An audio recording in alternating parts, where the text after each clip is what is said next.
I was able to catch up with old Doug Fluty after a long, cold, hard winter. There exists a threat, from anti-hunting groups to politicians trying to give our land away, and we won't stand for it. Those vast western landscapes provide the space for our wildlife to thrive, and a place for hunters and anglers to fuel the fire that sparks their soul. In this show, we share our love of hunting, fishing, and conservation. Here, we provide the foundation to meet these threats through passion and the grit of the American outdoorsman. Welcome to the Western Huntsman Podcast.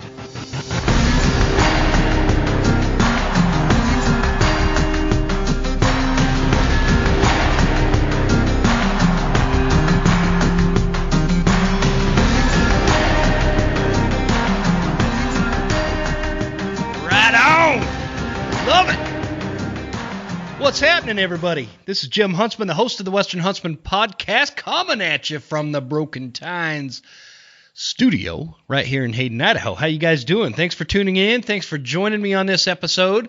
I do have to fess up on this week's episode. What happened was I recorded an episode with my new friends Zach and Liz, and basically, like, Liz is a marriage counselor, and we recorded this episode, and it was going to be talking about how to tie in, the passion for hunting when your spouse is not like a big time hunter, and things you could do to kind of smooth out, the communication and stuff like that. It was a great conversation. The audio, however, got super messed up, and I'm trying to figure out if there's a way for me to fix it, but I don't know yet. So anyway, if nothing else, I'm going to try to get them back on, and we'll re-record that, and so I can have that episode ready for you. So sorry about that, but no worries, because it's been a while since we were able to catch up with my friend Doug Fluty, and Doug was kind enough to join me on the phone, and we recorded a little conversation about what he's been going through this last winter, and what he's been dealing with, and how he's prepping for elk season, because elk hunting is going to be kicking off across the country in anywhere, depending on if your season opens in August or September. I mean, 5 to 6 months out. That's not very far. If I think back to last September when I was out chasing elk, and I think about the time since then, we're like halfway in between now, and that wasn't that long ago. Like, I was just out there, it feels like. So for some of you, it may feel like a lot longer away. For me, it's been so chaotic and busy and stuff. This thing is sneaking back up on us. In terms of the trivia question from last week, congratulations to a lot of you who wrote in, and you got the answer right. The question was, what is the primary food source of a mule deer? And the answer, my friends, is blowing in the wind. No, I'm just kidding. A mule deer feed primarily on woody plants, including browse, leaves, and twigs. Basically, that's going to be the primary source. They're also going to feed, depending on regionally, fruit, beans, berries, cactus, other desert kind of plants. If they're in, like, say Arizona or New Mexico or something, southern Utah, Colorado. So region's going to play a big part of that, but primarily mule deer across the board are going to feed on woody plants, leaves and twigs. So that's going to be different than like elk, right? And we could talk about that. So I got one more trivia question for you prior to the finality, or whatever you want to call it, and where I'm going to be doing the draw here. The drawing is going to be in, like, I don't know, not next week, but the week after. So like 2 weeks out, we're going to do the drawing.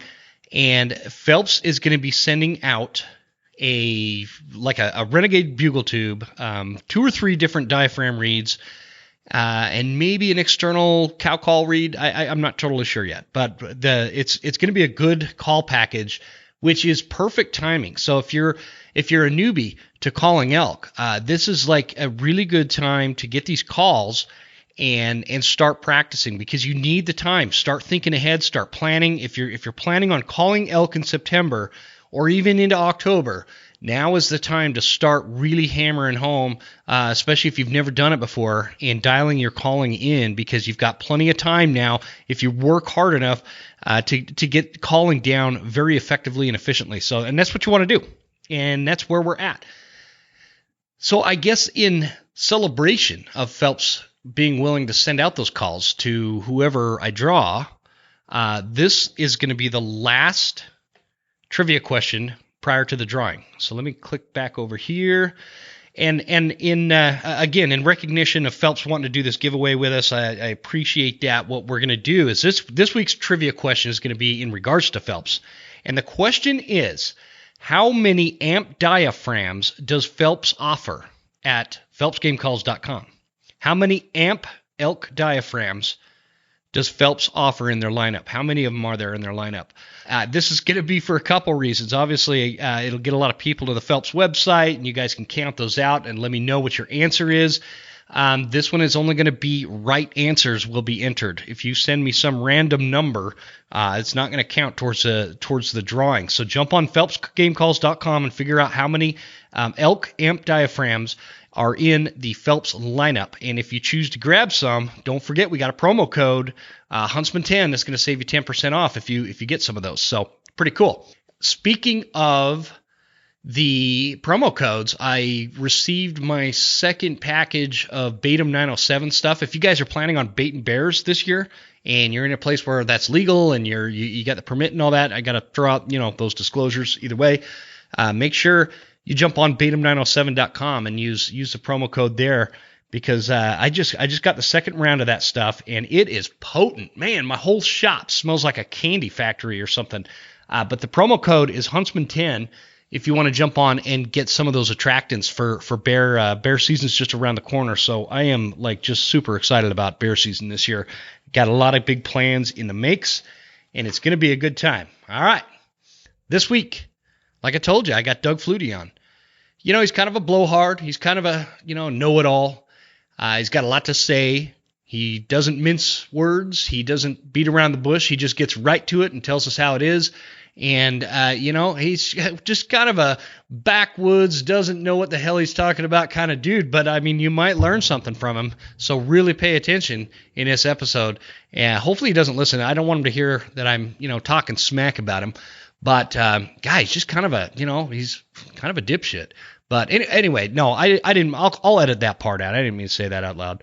I was just appreciative that he was willing to jump on with me and pump out an episode like this and get everybody fired up, get the blood boiling for elk season as we're coming out of winter and coming into spring, and start thinking about all these big seasons coming up in the fall, and don't discount what's coming up in the spring. So with the trivia question, by the way, when you write in, make sure you put trivia in the subject line so I know that that's what that is. And then in 2 weeks, I'm going to be drawing that name. Looking forward to that. Guys, make sure you're checking us out on the mighty Instagram.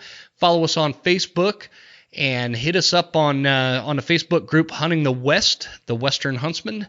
And we will talk to you guys soon. Enjoy it with Doug Fluty.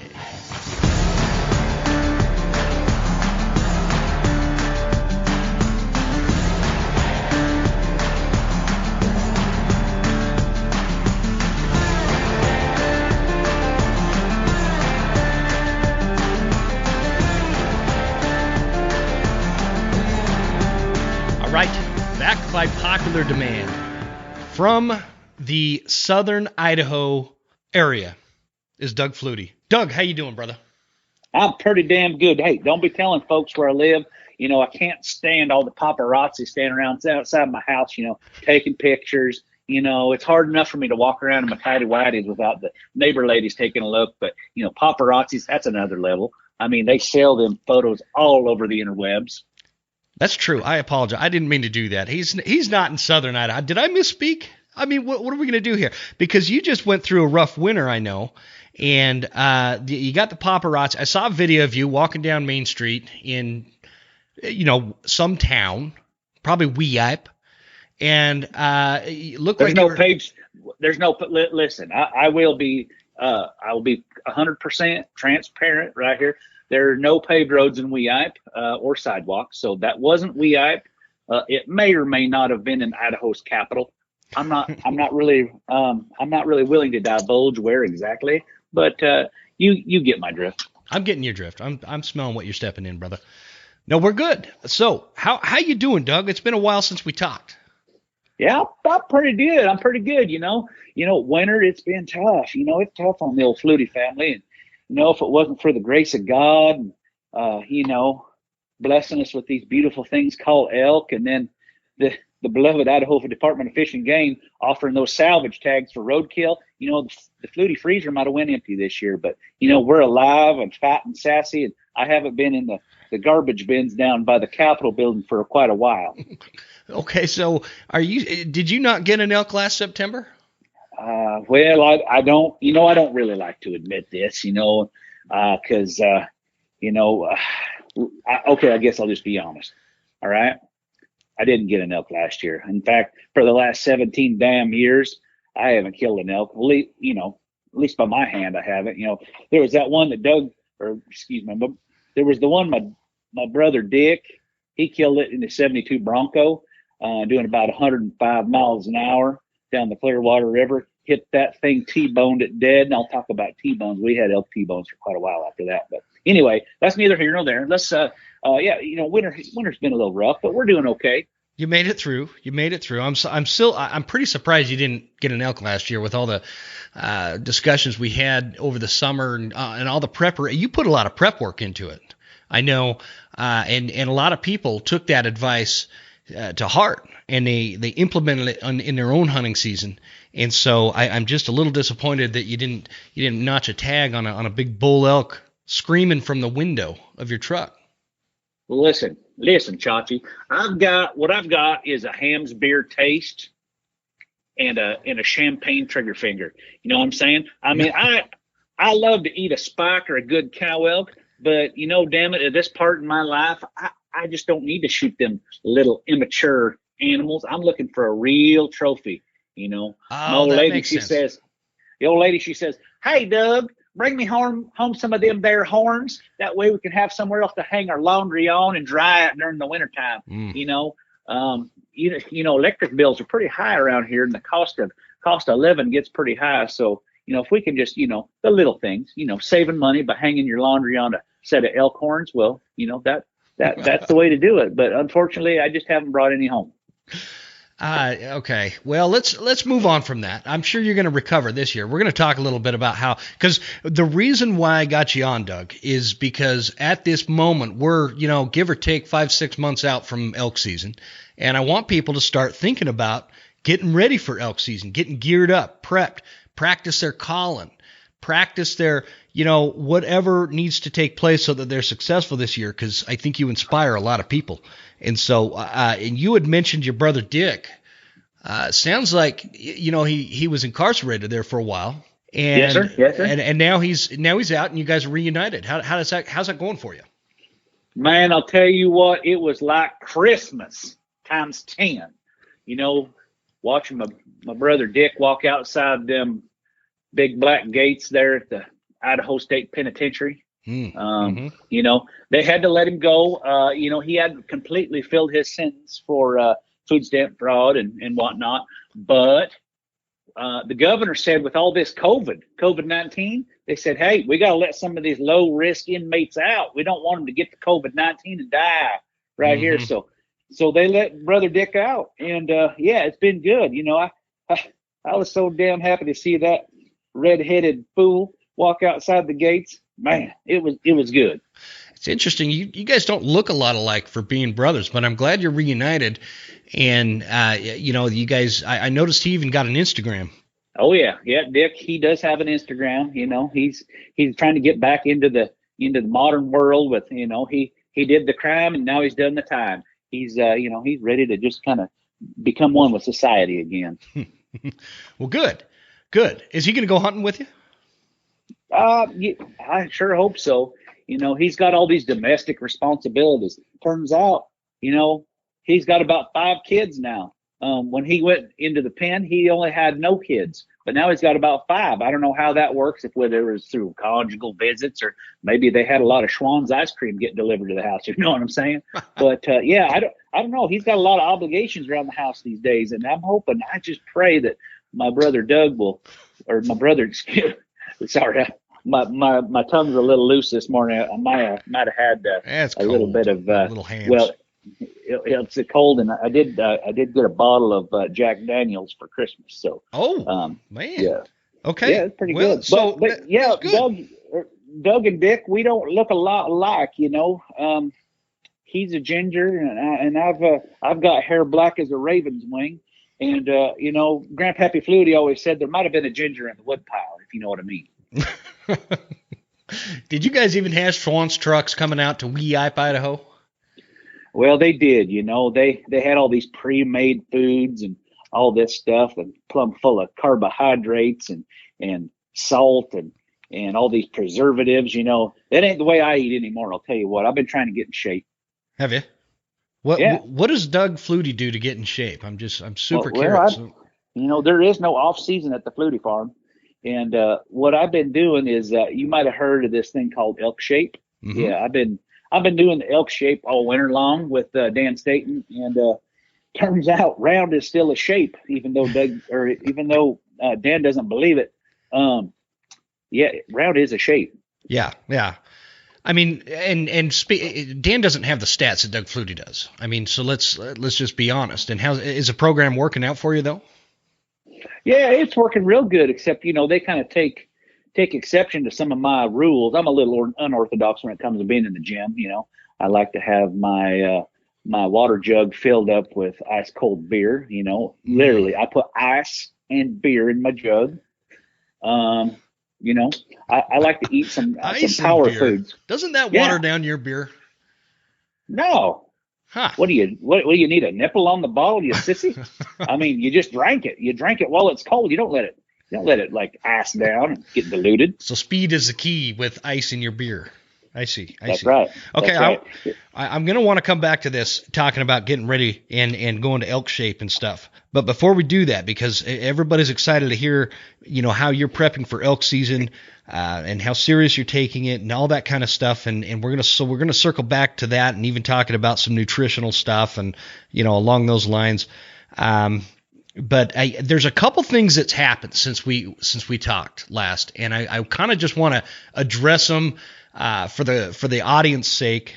Let's talk about you had signed up to become a contestant on the Bachelorette, and apparently they told you no, which just blows my mind. I don't understand what happened there. I thought you were just kind of a shoo-in candidate, and you would have fit, you know, for the most part would have fit into the other contestants. Yeah, you know, because we all know they're manly sons of bitches, and so tell us a little bit about what happened there and why the denial. Well, I don't know what them fancy Hollywood producers are looking for, but when I went in there, they didn't really know how to take me. You know, I strutted in there with my wife beater and my Carhartt double kneed pants, and I look around and there's all these young fellers. I guess they were fellers. They kind of dressed like women with these skin tight, skinny jeans and these little funny little mustaches and stuff. It looked like they had a little bit of dirt on their lip or something. And you know, I guess the long and short of it is they frown upon a real man with back hair. Yeah, I heard that. So, yeah. I mean, there's ways around that, though. I just don't understand why it was such a solid no for Doug Fluty to be on The Bachelor. I mean, you even have floods, right? Well, I don't know, but, you know, the back hair, let me tell you a little story. There was, you know, some people even wax that stuff or shave it or whatever they do. But let me tell you what, one year we were going to go to the Disney World with the children and the Flutie kids. And my wife says, Doug, if you're going to be wandering around Disney World with your shirt off there at the water park, why don't you let me wax your back? And I'm like, well, you wax my back, huh? That kind of sounds interesting. So I said, okay, I'll do it. So I laid down on the floor in the living room and had to spit a little bit of dog hair out of my mouth. You know, the missus hadn't vacuumed for a few months. But anyway, she got out this here wax, and it was hot. She took this thing, looked like a dang old popsicle stick, and spread it. She started spreading that all over my back. She covered my entire back. I mean, you've seen me. I mean, yeah. I'm a fitness model. My back is no small thing. I mean, no. It's covered with rippling muscles and turns out hair too. So she lathered me up with that there wax, and it was hot. I mean, almost hot to the touch. I said, dang it, woman, cool that stuff off. She said, Doug, it's got to go on hot. So anyhow, she spread that stuff all over my back, and then she started taking these little things that looked like toilet paper, but it was heavy duty. Like it was like quadruple ply. It wasn't none of that single ply like they use in the Forest Service outhouses in North Idaho. Mm-hmm. Anyway, she started putting these little scripts on my back, and she's like, "All right, Doug, tell me when you're ready." And I said, "Well, She didn't let me tell her when I was ready. She ripped that off my back. I said every damn curse word in the world. And the funny part is my kids, they were laying on the floor right there on their bellies too, looking me right in the eye. And every time she ripped, they'd scream, I'd scream and they'd laugh. Well, I'm like, woman, this better be good, because I just went through a lot of pain. You ever seen that movie 40-Year-Old Virgin? Yep. Where he gets his chest waxed? Oh yeah. And even got the blood out of it, drew the blood, pull them out of the roots, right? So yeah, that's crazy. It looked like somebody shot me with buckshot on my back and then beat me with a goddamn boat paddle. So then we go to Disney World and it's hotter than the get out. And guess what? What? Poor old Doug can't take his shirt off because I look like I've been part of a domestic violence thing, And I don't want my wife to have to go to jail again after the last time she beat me up. Well, that would be pretty unfortunate. I wonder, because you had a fix. You got the back waxed by the missus, and then got denied to go onto the Bachelorette. I mean, did they know you were married, or what? Like, was that a disqualifier? I don't understand. Anyway, it's kind of like the U.S. military. Don't ask, don't tell. So gotcha. I didn't bring it up, and she said, Doug, if you can make all that money and marry a woman with a full set of teeth, I think it'd be worth it. We've been watching that television show, Sister Wives, anyway, and it looked like we could probably make it work out for having multiple wives in the house. Can you imagine? That'd be great.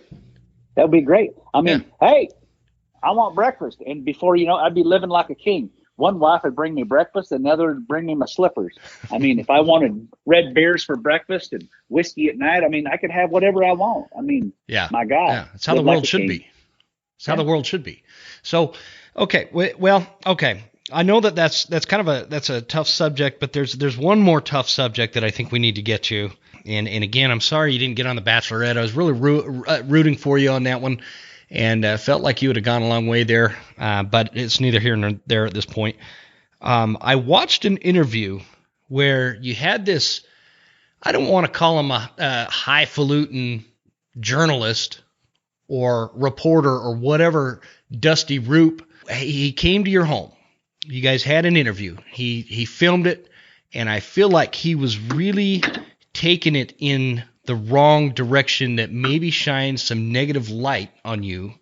And I want to get your reaction to how you felt that interview went, because it ended pretty violently. But for anybody who hasn't seen it, what are your thoughts? Well, he spun that interview. I mean, it come across real wrong the way he edited it. It's just your typical Hollywood story. You get on in front of a television camera and you start talking, and then they chop it up and edit it, and they start making you something you're not. Yeah, exactly. Around where I come from, I'm a beloved man. People know my name. They're like, oh, dang old Doug Fluty. Hey, how you doing, Doug? He's a legend. He's a legend and a king among men. That's the perception of folks around where I come from. Mm-hmm. Well, the way he spun it was I was some uneducated feller from Weep that didn't know a darn thing about elk hunting, and I'll tell you what he is. All he is a fancy pants sissy wearing his Gore-Tex boots and fancy synthetic clothing and that big beard. He had that big old beard. He was just pretentious. Yeah. I mean, I bet he drinks some of that fancy beer if he even drinks beer at all. I mean, he'd sit there and just kind of sipped on that beer. I asked him if he needed a nipple for the can, but you know what? I think that's maybe where the interview went wrong. Mm-hmm. I just was surprised. Here we have a pillar in our community, world-renowned elk hunter, and it went in this direction where I think that he just doesn't understand hunting. He doesn't understand guys like you and me that are rough. We like to get dirty. We like to hunt. We like elk. We eat meat, and we are still men, if that makes sense. Hey, I ain't nothing but a common man. Call me a redneck. I reckon that I am. Charlie Daniels said it best. And, if he can look down his nose with his pearly white teeth and in a high school education at me and the common folks of this good country. Well, I don't know. I don't think that's very, very objective journalism. That's what I'm just trying to tell you right now. Would you ever have him back out to the Flutie farm to do another interview? Oh yeah, I'd have him back out there, except I'd be interviewing him this time with a Willis switch and a bucket of tar, maybe some feathers, and I'd whip his ass all over the farm. But that's neither here nor there. I don't want to come across as a violent person because I do believe in peace. Yeah. Okay.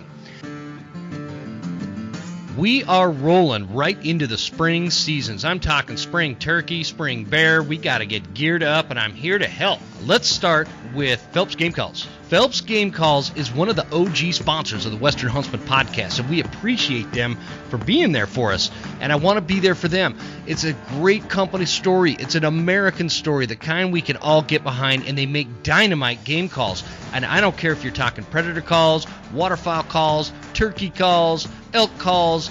It's all there. It all works. It's a great company, and they've got a great discount for our listeners here at the Western Huntsman. That promo code is Huntsman10 for 10% off. Heck of a deal. Get your stuff. Go to PhelpsGameCalls.com and get your turkey calls and your predator calls, because here we go. It's already March. I'm excited. Next on the list is Hoffman Boots, the most badass mountain boot you can get out there. I love Hoffman Boots. This company began in North Idaho years and years and years ago, and they have grown into one of the most recognizable name brands out there, and Hoffman Boots will not disappoint. What I really like about my Hoffman Explorers is they are on par with some of the most expensive hunting boots out there on the market, yet they're not as much money. That's a huge thing for when you're talking about all the gear you got to get for hunting season to save a few bucks on a product without skimping on the quality of it. That's Hoffman Boots. That's what you're going to get with them. Use promo code Huntsman10, all caps lock, for 10% off on your Hoffman Boots, and you won't regret it, I promise. Last but not least, let's talk about Scree gear. Scree is high-performance hunting attire and gear, scientifically tested camo patterns, which, by the way, they have a new camo pattern coming out this spring that you're going to want to keep your eye on, because it's a pretty good camo pattern that they've been testing out all over the country, and it's been working really well. So Scree also is one of those companies with a great story. The name Scree comes from the scree rock found at the bottom of rock faces. You know, the scree rock in that real rugged type kind of western country, and that's where Scree was developed, and they just changed the spelling on it and came up with Scree gear because, like that rugged country, this is rugged gear. It's high performance hunting attire. Again, like Hoffman Boots, you're not going to break the bank and have to get a second mortgage on it. It's worth the money.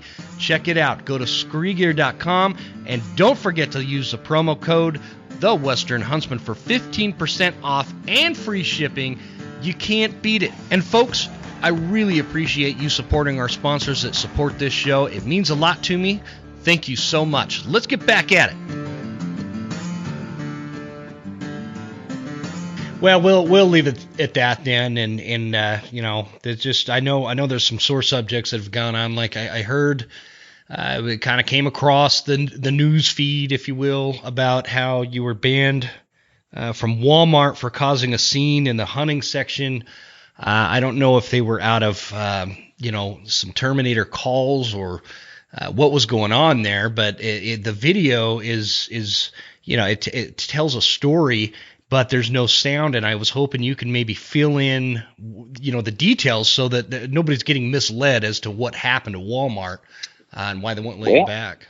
Well, it's pretty simple. I went into the Walmart, and I was going to pick up some sleeveless camo shirts there, some of their mossy oak, and I was going to pick up me some new rubbers from a Terminator tube. And I'm looking around and I said, "Hey, y'all, where's your rubbers from your Terminator tube?" And they said, "What?" I said, "Elk calls, Chachi. You know what I'm talking about?" He said, "Yeah, right here. We got these Flaps ones. Flaps game calls." I said, "Flaps? Oh, Flaps is Gum's game calls. That guy's a loud mouth and I'm sorry. I tone it down a little bit." No, it's okay. It's okay.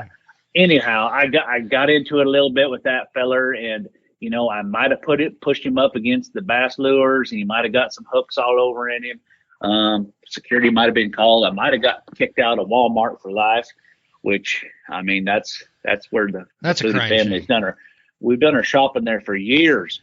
I mean, we've probably spent 2 fortunes in that place, probably a couple $1,000s total in the last 30 years. But anyway, hey, that's their loss. That's their loss, and that's what they get for having them persnickety people running the counter in there. Yeah, trying to upsell you and trying to jam and all these other calls and stuff down our throats. I mean, listen, I want one thing and one thing only: elk flutes. I don't need none of that flap stuff. I'm just blown away. I mean, who'd have thought that cancel culture would come to Walmart in Doug Fluty and how that took place. I just, my heart, it hurts for you sometimes, Doug. I think people just misinterpret you and they misread you and they don't understand the legend that you are. Yeah, something's wrong with this country, I mean, now the Walmart cancel culture and the Flutie elk flute. I mean, my God, what's happening? Yeah, exactly. Next thing you know, they're going to outlaw tidy whities. I mean, it's ridiculous. All right, well, let's shift gears in and leave. That's the stuff. I hopefully that helps people understand kind of what you've been going through over the last few months since we spoke last, and now we're kind of up to speed, and now we could put all that behind us and look towards elk season coming up, because it's coming quick, and I want to know, what kind of tips you have for people getting ready, gearing up. Let's talk about getting in shape. You've been going to the elk shape camps, other things. Let's talk about calling. Let's talk about the kind of gear you're using, all the normal stuff that people love to hear. Well, man, getting in elk shape, people like to think about cardiovascular and, getting their lungs in shape. And let me tell you what, if you boys are going to use some Marlboro Reds to check the wind, you best get your lungs in shape. That if you ain't smoking a pack a day, at least by September, you ain't doing it right. You're probably going to struggle on the mountain. So let me stop you. So does that work pretty good in terms of when you might be a light smoker during the winter, but if you don't kind of turn it more to being a heavy smoker by the summer, your lungs are not quite as, the capacity's not there come time to get up into the mountains. Is that what you're saying? That's what I'm saying. I'm saying ramp it up. You got to ramp it up. The old Cameron Haynes, he says it best. Ramp it up. And I'm not just talking about, drinking beer. I'm talking about smoking. Let's say you don't want to smoke 2 packs of Marlboro Reds a day. Guess what? The fine folks at Swisher Sweets, they make these little things called cigarillos. They're a smaller cigar, but they got twice the punch of a normal cigarette. You start huffing and puffing on those things, man, you will see what challenging your body to overcome things is all about. Ah, okay. So there's the cigarillos and the Marlboro Reds. What about you're not? I haven't heard you say anything about like a Marlboro Ultralight. Is that just not going to give you what you need out of your lungs? Those things are like what them fancy women with white gloves smoke. With the long little thing, that little long mouthpiece. Yeah, with a big filter. The cigarette on the end. Yeah. That's for fancy ladies in the city. Gotcha. And that same kind of concept for beer. When you're talking, I don't know how that works. I mean, some people say you got to learn how to hunt fit. Hunt fit. That's a thing, right? Yeah. Hashtag hunt fit. You see it on the Instagrams all the time. Listen, Chachi, you need to learn how to hunt fat. Man, how are you going to hunt fat if you ain't drinking a lot of beer? And how are you going to hold your beer in the backcountry if you ain't been practicing? I mean, people want to have endurance. They talk about endurance. Listen, if you can't drink a 30-pack a day when you're in the mountains in September, then you're probably not going to have a good time. And you can't just simply start like, oh, I drink a couple IPAs in the summertime. Listen, Chachi, you need to be all summer long. You need to be conditioning your liver and the rest of your body to soak in 30 beers a day. So by drinking one of those snooty, fluty little IPAs every now and then with your curly mustached friends down there at the local tap house, that ain't gonna cut it. Curly mustache. Yeah, the one that the one that looks like you could use it as a filter in your beer to filter out the foam because you don't like that bubbly stuff on your mustache. No, sir, you got to make sure that you can drink a lot of beer, and you ain't gonna drink very many of those IPAs. You're just gonna get a bellyache. I agree. What do you say to the people that are out there that are like, because, okay, we're talking to Doug Fluty, And we just found out I haven't gotten an elk in 17 years other than roadkill, but he's given all this advice about smoking cigarettes and drinking beer and telling loud jokes on the mountain and all this stuff that we're kind of covering now. Do you think that has impacted in a bad way your elk hunting success? Listen, I ain't here for a long time. I'm just here for a good time. So elk hunting, it's not a destination, my friend. It's a journey. And if I'm hammered drunk most of the way, it's going to be a pretty good journey. Good point. Really good point. Okay. What about practicing the flute, the bugle, making elk vocalizations, things like that? There's no need. There's no need for that nonsense. Okay. There's no need for nonsense of practicing. I mean, Wilbur Primo's designed the world's best elk flute. Requires no practice. All you got to do is put your lips on it and blow. Yeah, that sounds really good. It's simple as that. I mean, you don't change the recipe for success. That'd be like you saying, "Hey, Chef Ramsay, I'm gonna take your beef Wellington recipe and change it." You know what he'd call you? Yeah. What? He'd call you a mother effing fool, sucker. So, okay, for the listeners, can you give us a cow call on your flute, and that way the listeners can kind of listen and play along, and then we'll move to doing a big challenge bugle, the kind that just really pisses the elk off. I don't really like to showboat or show off. I know. And I don't. You're really a humble like guy.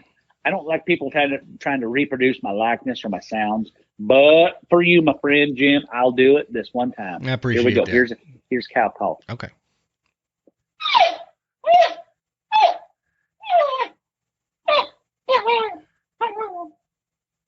Perfect. Yeah, that will get them going every time. Yeah. So you guys listening in the audience, just kind of replay that, put that on a little repeat mode, and just kind of replicate that.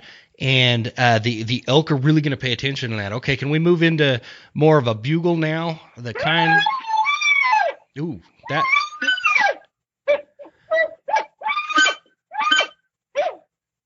Really aggressive. Yeah, that'll get them old boys going, I'll tell you what. Yeah. Is that what you recommend? What do you recommend more, the cow call or bugling in a big old bull? Listen, who wants to walk in and get punched in the nose? Yeah, that's true. Right? Yeah, am I right? Point. Yeah, you're right. Nobody wants to just walk through the door and get punched in the nose. Nobody. Why would you want to bugle? I bugle a bit, I want to advertise like, hey, I'm over here and single. I'm ready to mingle. But, that's just to get attention. But when we want to get in close, I go with cow calls. Everybody likes to, just kind of finesse. Everybody likes to finesse. Everybody likes the sound of a lady's voice. You got to finesse them old bulls in, and if you can't afford a hoochie mama, that's okay. Your elk flute will work for bugling and for cow calling, and for beer bombing too, for that matter. Yeah, tell us about that, because we talked about that last time. Have you been using it for beer bonging? And give us a recommendation on exact amounts of. All right. Well, yeah. you take a 16-ounce hams and you take that tube and you curl it up like in the shape of the letter U, right? And you pour it in the big end, right? Yeah. You pour it in the business end, if you will, and you pour it in there, and then you put the mouthpiece end up to your lips. I would probably take the little blue rubber off there though, because that will restrict the flow. I mean, how are you supposed to beer bong with all that restricted flow? And then all you do is just stretch that thing out like a turkey gizzard and let it just go right down your throat. It's cold, refreshing, satisfying. And you drink a lot more beer that way. I want to talk a little bit about the because that's all part of it, right? You got to know how to call, you got to know how to beer bong, you got to know how to do a cow call and use a Marlboro for the wind. But one thing that we've never talked about, I don't think you and I, is it's not, I don't know if it's a controversy, but people talk about hunting the full moon versus no moon. And I've never really extracted that information. What do you do when let's say it's a full moon? What does Doug Fluty do? Well, full moon's a great time to hunt, because that way you don't have to use your spotlight. You can be a lot more quiet. You might have to leave the truck, to peek over the side of the hillside there, but you might be able to get a little easier shot angle there in the full moon. But truck headlights work too. Yeah. Now, isn't there's not a law against that, is there? Laws? Yeah. I mean, what are laws really? I mean, it's basically guidelines to what the man wants you to do. I mean. Yeah. I Agree. You can't put Dougie in a corner. I mean, nobody puts Dougie in a corner. Yeah. No, I like your spirit. I like your spirit. That's liberation at its finest. So, does the one question, because now we're getting into spring. It's March. The birds are chirping. What are you doing? I know. I read your mind. You're going to ask me about turkey hunting. Yeah, that's right. Yeah, you knew where I was going with that. Turkey season's coming. What does Doug Fluty do? Yeah. Boy, I tell you what, I love me some turkey hunting. I heard these clowns the other day on the YouTubes. They were saying they were calling turkeys the bulls of spring, bulls of the spring. Mm-hmm. I had to laugh a little bit. I'm like, shoot, these things ain't nothing like trying to kill an elk. I mean, they're so easy to kill. I mean, shoot, all you got to do is rattle a can of corn half the time and think about coming peck you to death. So, but you want to know my preferred way? It's a secret, and I don't know if I should even tell this. I mean, you're gonna get all these fancy Hollywood hunters, all these guys with the pearly white teeth back east that try to tell you some other way to kill a turkey, and this is, hey, if you want to know how to turkey, you can just kill a turkey. You just listen to old Doug. Okay, yeah, give it to us. All right, well, it's not illegal, but it is, some people kind of frown on it. They say unethical. I say efficient. But you get the old turkey flute, and it's the same as the elk flute. I just use my turkey flute, and I go. I just cluck my way around, and I hear a turkey gobbling. But I'll wait till about dusk. That twilight time. When the shadows are long, and and the ugly girl looks a little prettier at night. And you don't quite see all the features of her of her face. Snaggletooth or not. Yeah. We've all been there. Right. Well, in that kind of lighting, that's when you need to go turkey hunting. Everybody's like, "Oh man, you gotta be out there and you run around and run and gun." Man, the only thing I do run with my gun, but it's right there at roosting time. You hear the old flap of the wings, and you hear them old birds flop in a tree. That's the best way. I mean, you can run, and you can't even hide at this point because I know where you are. And every time I hit them with the elk flute or the turkey flute, they gobble. Yeah. I'm pretty impressed with your turkey calling. I am impressed with. I mean, I thought your elk calling was good, but that turkey chuckle that you're doing there, wow. I don't know how. I'm gonna throw. I've got these Phelps calls that I've been using, and I feel like they're just not getting where they need to be, like yours. And so, something to consider. For sure. Well, the only people that use them flaps calls are those same kind of guys that have them bubbly, curly mustaches that drink that fancy fruity Reuben beer down there at the tap house, they call it, or brewery. Listen, if that stuff ain't made in the Rocky Mountains, and it's not refreshing, like hams, hams, the beer refresh. There's a pork chop in every can, my friend. You talk about backcountry nutrition. What more do you need? You just drink your dinner, you drink your lunch, you drink your breakfast. I mean, it's a winning combination. That's a lot. And then you got the roadkill protein to go with it. I think that's why your performance is what it is. It's just, it speaks for itself. So this has been amazing. I'm just basically a modern day Robin Hood. Yeah.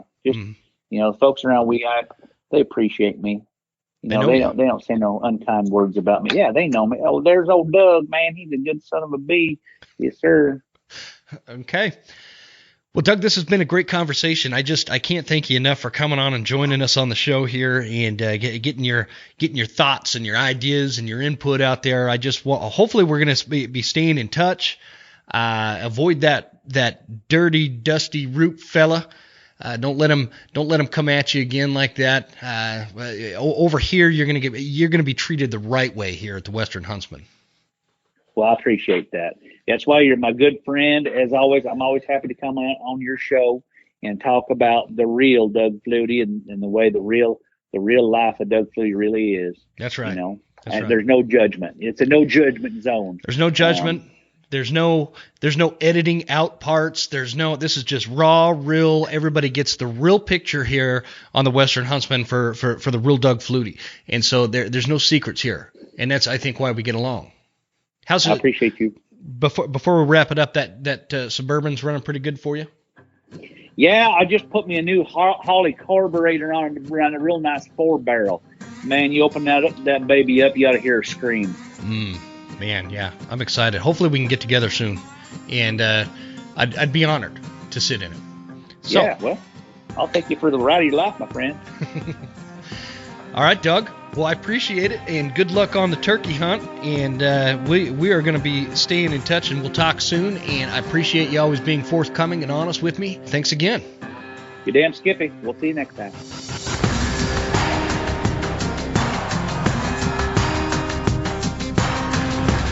You made it all the way to the end. Thank you so much for tuning into the show. We sure appreciate your support. This is Jim Huntsman signing off and reminding you to check us out at Instagram at The Western Huntsman and on Facebook at The Western Huntsman. And you can also check out the website at thewesternhuntsman.com. Thanks again. We'll see you guys next time. Stay Western, and I'll see you on the mountain.